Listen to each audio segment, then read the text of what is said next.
इसमें देखेंगे कि भारत में धर्मनिरपेक्ष राज्य की प्रासंगिकता क्या है। ठीक है, तो सभी प्रमुख धर्म आम लोगों के जीवन में गहरी पैठ बना चुके हैं और ब्रिटिश शासकों ने देश के दो बड़े समुदायों के बीच विवाद पैदा करके बांटो और राज करो, है ना, बांटो और राज करो की नीति अपनाई। और दुर्भाग्य से भारत में राजनीति का मतलब सिर्फ चुनावी सफलता बनकर रह गया है। ठीक है, सांप्रदायिकता के विषाणुओं से पुलिस और सिविल प्रशासन भी रोगग्रस्त हो गया है ना। किंतु क्या है यहाँ पे, जैसा कि हम जानते ही हैं कि धार्मिक सहिष्णुता की भारत की संस्कृति में गहरी जड़ें जमी हुई है ना, और विभिन्न समुदायों के बीच सुखद सामंजस्य तभी संभव है यदि हम यह जान लें कि इसे कैसे स्थापित किया जा सकता है।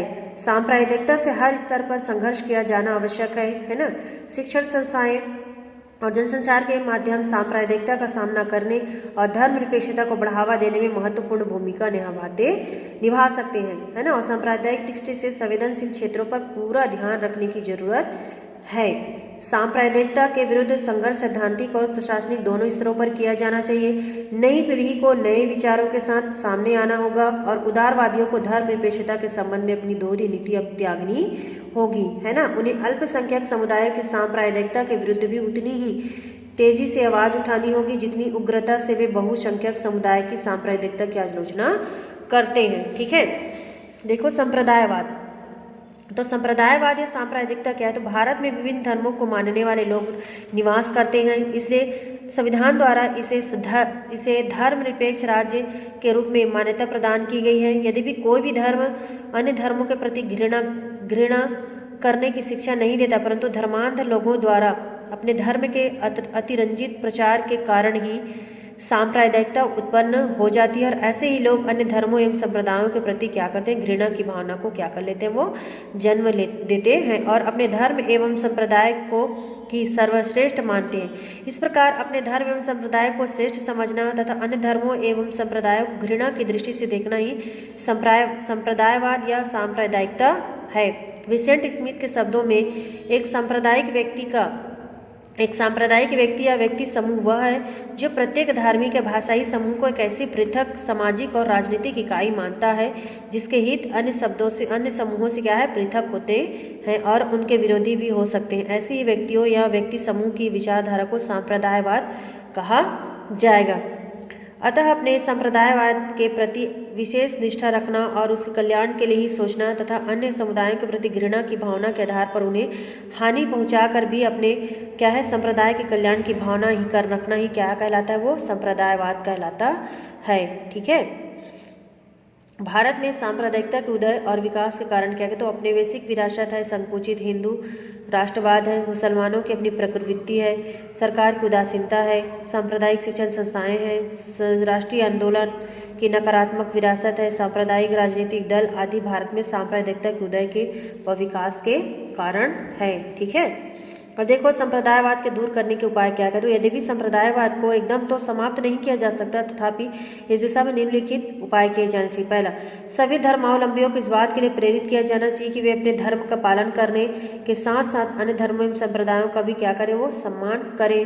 दूसरा है, शासन को अपनी तुष्टीकरण की नीति का परित्याग कर देना चाहिए और सांप्रदायिक प्रश्नों का समाधान वोट की राजनीति के आधार पर न करके राष्ट्रीय हित के आधार पर किया जाना चाहिए। ठीक है, तीसरा है, राजनीतिक दलों को अपनी महत्वाकांक्षा एवं स्वार्थपरता का परित्याग कर देना चाहिए। वे संप्रदायवाद को पनपाने के उद्देश्य से कोई कार्यवाही न करें। इन्हें न तो सांप्रदायिक आधार पर चुनावों में प्रत्याशियों का चयन करना चाहिए और न ही इस आधार पर वोट मांगने चाहिए। इस प्रकार उन्हें किसी भी रूप में क्या है, सांप्रदायिकता को प्रोत्साहित नहीं करना चाहिए। ठीक है, चौथा है, सांप्रदायिक संगठनों एवं संप्रदायवाद का प्रचार प्रसार करने वाले प्रकाशनों पर सरकारी कानून द्वारा प्रतिबंध लगा दिया जाना चाहिए जिससे वे सांप्रदायिकता की भावनाओं को न भड़का सके। ठीक है, पांचवा, सरकार को ऐसी विधियों का निर्माण करना चाहिए जिसका उद्देश्य क्या है, कि संप्रदाय विशेष का हित संरक्षण न होकर सार्वजनिक हित हो। ठीक है, छठवां है, सांप्रदायिक भावनाएं अफवाहें फैलाने वाले व्यक्तियों को कठोर दंड दिया जाना चाहिए, इससे सांप्रदायिक व्यक्तियों की अवांछनीय गतिविधियां प्रतिबंधित होगी। सातवां है, सर्वधर्म सम्मेलनों का आयोजन करके धार्मिक सहिष्णुता का प्रचार करने वाले समाज सुधारकों एवं अन्य व्यक्तियों को सम्मानित और पुरस्कृत किया जाना चाहिए, इससे पारस्परिक सद्भाव में वृद्धि होगी।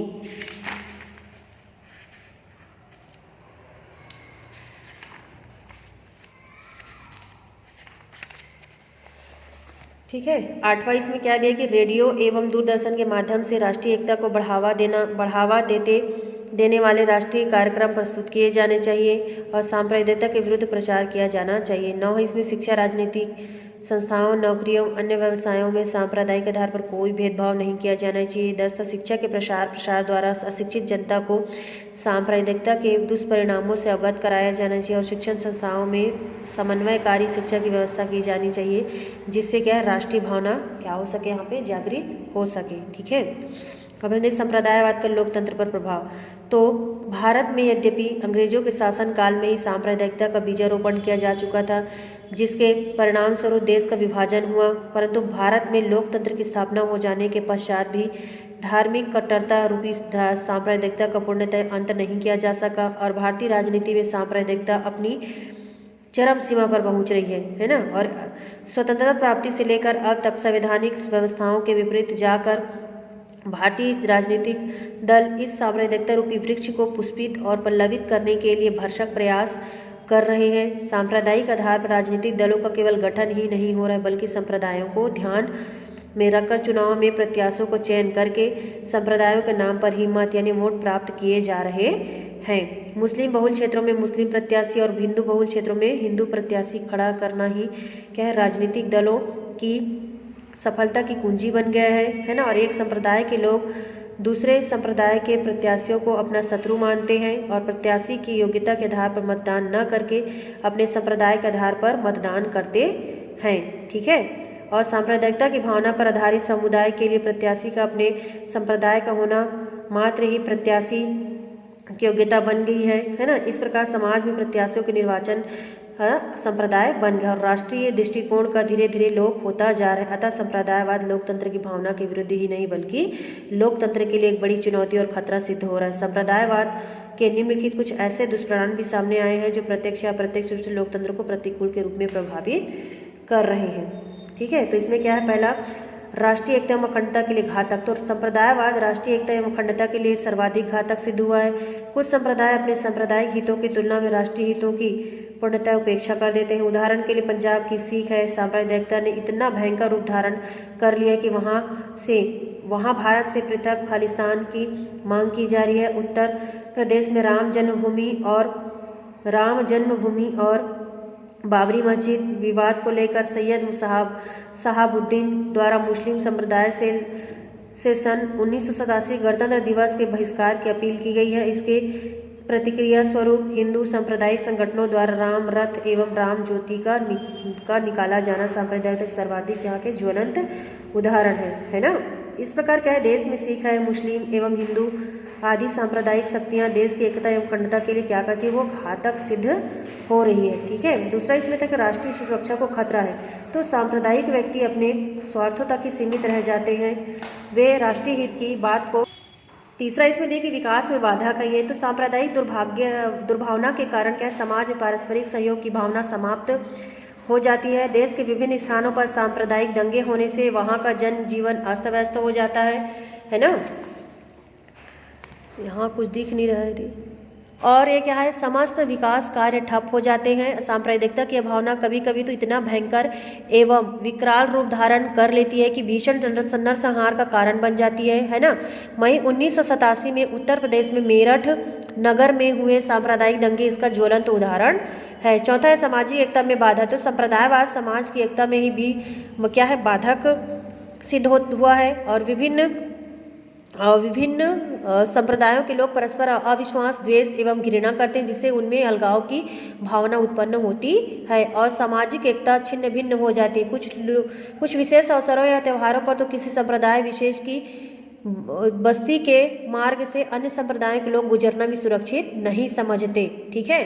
पांचवा भ्रष्टाचार में वृद्धि। तो उच्च पदाधिकारी और राजनेता सांप्रदायिक आधार पर अनुचित एवं अवैधानिक कार्यवाहियों में संलग्न व्यक्ति का ही पक्ष लेते हैं और इतना ही नहीं, नौकरियों में अन्य प्रकार की सुविधाएं प्रदान करने में भी सांप्रदायिक आधार पर ही विचार करते हैं। इससे उनका नैतिक पतन होता है और भ्रष्टाचार में वृद्धि होती है ना। और संप्रदायवाद के उपयुक्त दुष्परिणामों ने भी भारत में लोकतंत्र पर प्रश्न चिन्ह लगा दिया है। निष्कर्ष है कि भारतीय धर्मनिरपेक्षता कुछ कमजोर तत्व अवश्य हैं, फिर भी धार्मिक निरपेक्षता विषय भविष्य की दुनिया का प्रतिबिंब प्रस्तुत करती है और भारत में महान, है ना, भारत में महान प्रयोग किया जा रहा है, जिसे समूची दुनिया बहुत पैनी निगाहों और बड़े चाव से देख रही है। ऐसा कहना ठीक भी नहीं है, ऐसा कहना ठीक भी है।